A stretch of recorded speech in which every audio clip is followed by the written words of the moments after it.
Well, welcome back to the program. So Keir Starmer is not satisfied with being Prime Minister. He also wants to be Big Brother. The UK PM has unveiled plans to introduce a digital ID for every citizen as a way to crack down on illegal immigration, obviously. And that is why today I am announcing this government will make a new free-of-charge digital ID mandatory for the right to work by the end of this Parliament. Yeah, very strange. It sets a scary precedent, actually. Here is Reform UK leader Nigel Farage. All that digital ID will be is a means of controlling the population, of telling us what we can and can't do, of fining the innocent. And didn't we see it all when we had the pandemic? Joining us is one of our favourite guests, Spiked Online Editor Tom Slater. Tom, always great to talk to you. How will this digital ID work and what has been the reaction? Well, it seems like it's going to be mandatory for everyone in the workforce. There's been certain reassurances which have been made that you'll never have to present your papers on a street corner, but I don't think people are finding that particularly reassuring. This is one of those interesting policies where if you polled people a couple of weeks ago, on balance, would they be in favour of it? It wasn't actually that controversial, but almost by dint of how little trust people have in Keir Starmer, the polls are now suggesting that people are deeply suspicious of it. There's nothing like the support that even existed a few weeks ago. I think people really smell a rat with this policy. They're presenting it as a way to crack down on illegal migration. It's already illegal for employers to employ people who do not have the right to work here. They do already have to do checks. I don't think those car washes and barber shops, which are obviously exploiting illegal labour, are going to change just because there's a new smartphone app involved. And you can tell that this isn't about illegal migration because the justifications for this policy, whenever the Labour Party have argued for it over the years, have always changed. It used to be about convenience, then it was about access to the health service. Now we're talking about illegal migration. I think people have started to notice this isn't about controlling the borders, it's about controlling us. And I think Keir Starmer, in a sense, is the worst poster boy to push this through, given how disliked he is in the country. Yeah, well, it's little wonder then that Keir Starmer is now the least popular Prime Minister on record, Tom, and that's according to new polling. Tell us about it. Now, this is remarkable. So he's got an approval rating, a net approval rating of -66, which, as you say, makes him the least popular Prime Minister since the pollsters have bothered to check. This goes all the way back to the 1970s, would include people like Margaret Thatcher, very controversial, divisive figure in the country. He beats out Rishi Sunak, he beats out John Major. And I think through those three, you really see what it is that really turns the British public against a particular Prime Minister. All of those three gentlemen were not necessarily seen as ideologues, not necessarily seen as someone with a vision, with a view of the world, agree with it or disagree with it. All three of them are kind of that combination of being both completely empty vessels, but also kind of useless.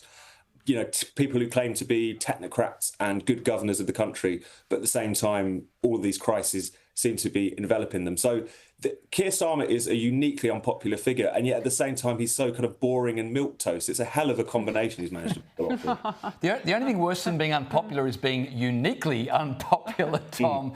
Well, speaking of popularity, Nigel Farage is very popular. The latest YouGov poll suggests he's on course to be Prime Minister. If an election were held today, Farage is only 15 seats short of the 326 he would need to win government outright. So the prospect of Prime Minister Nigel Farage is now quite real, isn't it?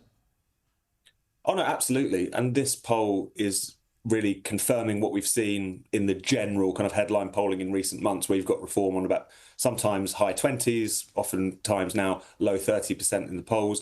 This YouGov MRP suggesting, as you say, that they would be well over 300 seats, just within striking distance, really, of majority. And there's been other mega polls that have been conducted by other pollsters in recent days, which suggests they might even be in a pretty comfortable majority territory. The one caveat here is that things are so volatile at the moment, and so many seats in the next election will come down to the finest of margins.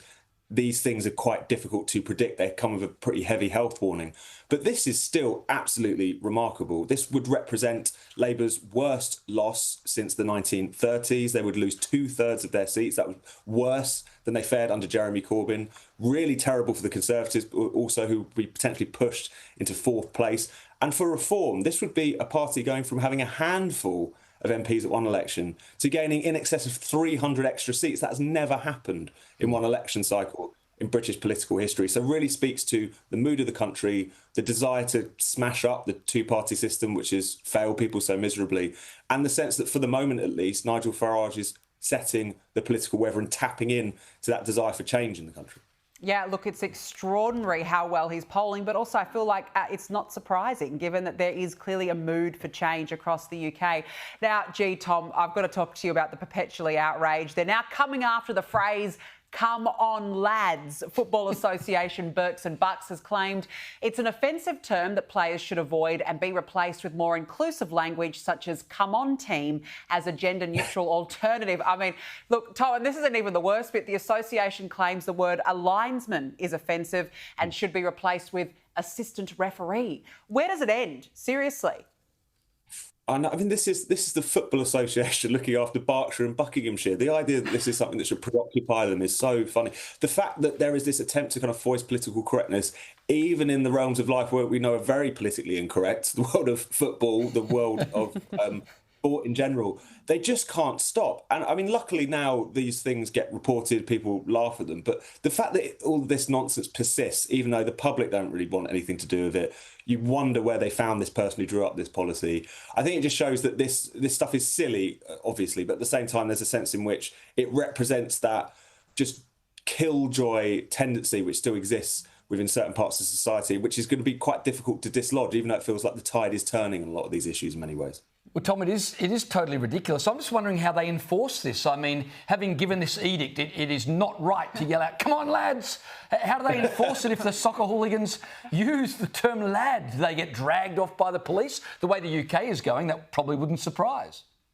Oh, no, I wouldn't put anything past them these days. I also love there's another detail in the policy which suggests that the referee should ask for the respective players' pronouns before the game gets underway. I would be amazed if anything this was actually implemented, but the fact that it was drawn up in the first place just tells you how far we've fallen with this kind of thing is concerned. Yeah. Absolutely incredible. It just boggles my mind. No, exactly. Tom Slater, always nice to chat with you. Thank you so much for joining us on the program. Well, do you get offended by the term lad? If you go to the football, I mean, the point of going to the do you get offended by the term lad? Very offended. Are you upset about it? If words offend you, the problem is you, not the words, Danica. I think that should be pretty clear. And when you go to the football, I mean, to try and police the speech of footy fans, you've got to be kidding me. But this is the problem now. Where are we heading to in the world where everything needs to be now gender neutral, specific? But it's not, it's not just happening in football realms, right? It's happening, for example, in our own Australian Defence Force. I mean, the recruitment documents, they ask you for your pronouns. I mean, everything is just getting to the point, James, where it's just ridiculous, seriously. At the MCG now, there's a mobile number printed up on the scoreboard that you're encouraged to dial in the event of antisocial behaviour. So you can imagine people reporting the guy next to them with his meat pie yelling out "lads" on the mobile phone number. Yeah, but this is where we are in society.